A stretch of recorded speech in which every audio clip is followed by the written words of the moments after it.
It is almost unimaginable how life would be without it now. We use it for almost everything.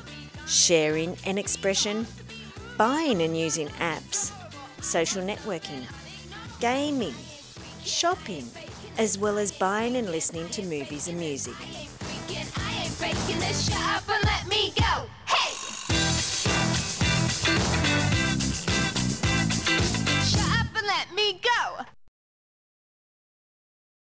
Buy it, use it, break it, fix it, trash it, change it, melt, upgrade it, charge it, point it, zoom it, The press it, internet has shaped every moment in our lives. It's the way of expanding our individual presence on others. Whatever you do, the world will know. It is the most uncontrollable form of media ever. For someone so influential in the existence of the internet, he isn't actually that famous to the wider community. The man I am talking about is Vinton Cerf. He is attributed to inventing the internet on the 1st of January 1983.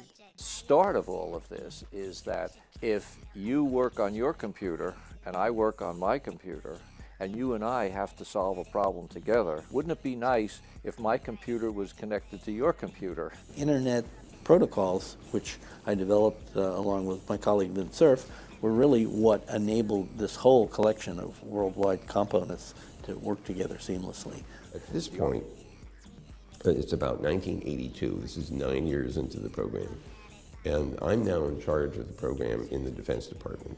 And we decide it is now time for everyone who was using the older protocols of the ARPAnet to switch over to use the internet protocols, so we can now start proliferating networks and bringing in different kinds of packet nets. So we announced at the beginning of 1982 that we are going to require everyone who is on all the research networks to start using TCP/IP only. And there are people grumbling about this because their email works on the old protocols and the file transfers work and the remote access works. So in the middle of 1982, in order to remind them that we have to make our deadline of January 1, 1983, I actually shut off on the ARPAnet the ability to carry anything except TCP/IP. And of course I got lots of phone calls and complaints and angry email, and I sent back a note saying, I just wanted you to know that I can shut off the old protocols, just in case. So we see this rapid growth of TCP/IP, then it levels off in the fall, so I shut off the old protocols for 2 days.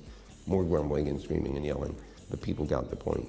So by January 1, 1983, almost every computer on the ARPAnet switched over to the new TCP/IP protocols, with the exception of 1 or 2. Now, there were only 400 computers on the internet at the time, and so this is very tiny compared to where we are today, with 800 million machines that are publicly visible and probably double that you can't see because they're only episodically connected. So that was really the birthday of the internet, January 1, 1983. The internet is full of facts, and the latest craze to strike the web is lying down or planking. The X10s are online. Gentlemen, I am now about to send a signal from this laptop through our local ISP, racing down fiber optic cable at the speed of light to San Francisco, bouncing off a satellite in geosynchronous orbit to Lisbon, Portugal, where the data packets will be handed off to submerged transatlantic cables terminating in Halifax, Nova Scotia, and transferred across the continent via microwave relays back to our ISP and the X10 receiver attached to this lamp. What is it? This, Jen, is the internet. Connection is what humans crave. It's what we are all about. It's something that separates us from animals. It even comes before the fact that we have language, because the language is an example of a, if you like, a neural technology we have created to answer this need for connection. Vint Cerf is the reason we have internetworking, i.e. the internet. He led the merging of all the different networks so that wherever you were, whatever machine you had, you could access the same network. The network of networks. Although he doesn't take all the credit of networking, he was the main force behind us being able to communicate with anyone with a networking connection. Before that, we could only communicate with someone on the same network. Vint Cerf is an example of someone who changed the world upside down. But yet most people have never heard of him, even though he created one of the most influential products of the 21st century.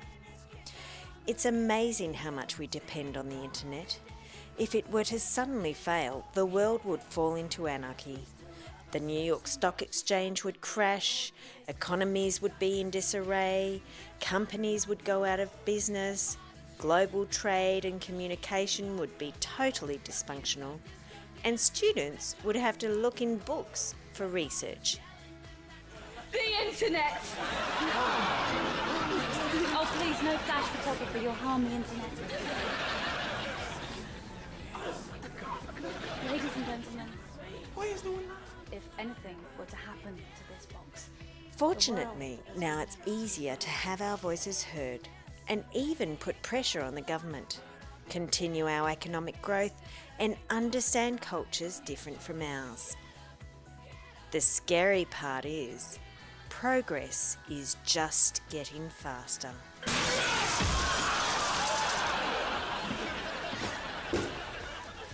It's over, April!